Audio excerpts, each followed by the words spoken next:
the retirement of YouTube staple MatPat. And even if you're not personally familiar with him, this is an important story because it does feel like it's becoming part of a growing trend. He's behind the 18.5 million subscriber, the Game Theorists channel, and that's in addition to 3 other massively successful channels in different verticals: Film Theorists, Food Theorists, and the Style Theorists. And if you randomly hear an iPad kid over the next few days crying, it's probably connected to the video that got released yesterday, with Matt uploading a video titled Goodbye Internet, announcing that his last day hosting Game Theorists will be in March. And in it, saying that he's gonna miss doing this, but also adding that he and his wife Steph, who runs things with him, always knew this time would come. We knew that we couldn't do this forever. We knew that, honestly, we didn't want to do this forever. For as much as I love you, and I love overthinking things, and I love theorizing, I don't love late nights. I don't love the fact that Steph and I have been work first for over a decade. With Matt also going on to say, he wants to be able to turn off the business side of his brain, actually go to dinner with a friend and not talk new. Wait, no, that was me.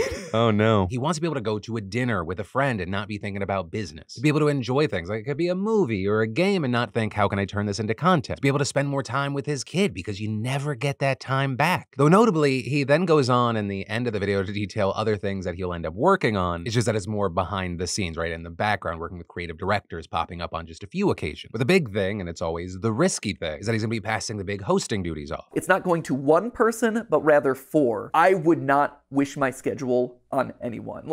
Sure, I'm willing to not sleep for the last 13 years of my life, but I feel like as old man YouTube passing this along to the next generation, I should probably do my best to try and make it more sustainable for them. So in response to this, as expected, fans were shocked. They were devastated. Also, many people expressing their thanks for all the years of content and entertainment, for the community, for people feeling like they have a place. But what I will say with this is, as shocking as this news was for a lot of people, it's really not that shocking. Matt's video actually follows a ton of other creators who have announced similar things. Even referenced the likes of Tom Scott, who posted a video last week. With Tom there saying after a decade of doing this, he's taken a step back, and maybe he will come back, maybe he won't. The dream job is still a job, and it's a job that keeps getting bigger and more complicated. I'm so tired.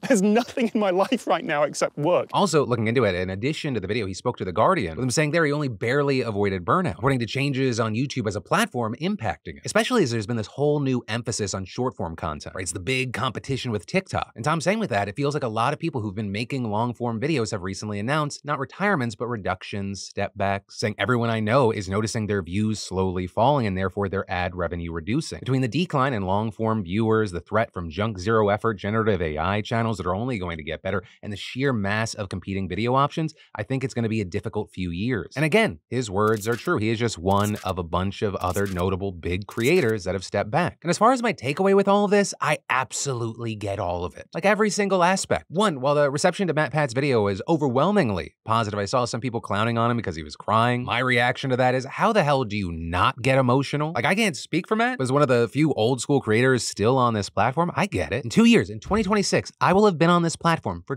20 years. That's not only half of my life, it is my whole adult life. And when I started, like a lot of people early on, we couldn't even make money. Something either inspired us or made us happy or made us angry, and we were like, blah, I'm gonna throw this on the internet. And all of a sudden we had this community and we grew that community together. And it's part of the reason why, especially I think for a lot of us old schoolers, there's somewhat of a parasocial connection with a lot of people. So when you take that connection, or really, I don't see how you do anything for that long and then you change it up and not get emotional. Also regarding burnout and wanting work-life balance, that's not unique to just online creators, but for people who are self-employed, they're the entrepreneurs, they run companies. 99.9% of the stress and problems in your life are your own fault. You have complete control over them, right? I'm the one forcing myself to work this number of hours per week. I'm the one who has forced myself to shoot through being sick the past 3 days. Whereas people that work for me, rightly so, can take that time off. It becomes very easy to push yourself to an unhealthy place because you are incentivized and rewarded for it. And at the same time, in a lot of places, you're penalized for taking a break. And so whether it be a number of things, a fear of failure, it's just so ingrained in us that success just equals more.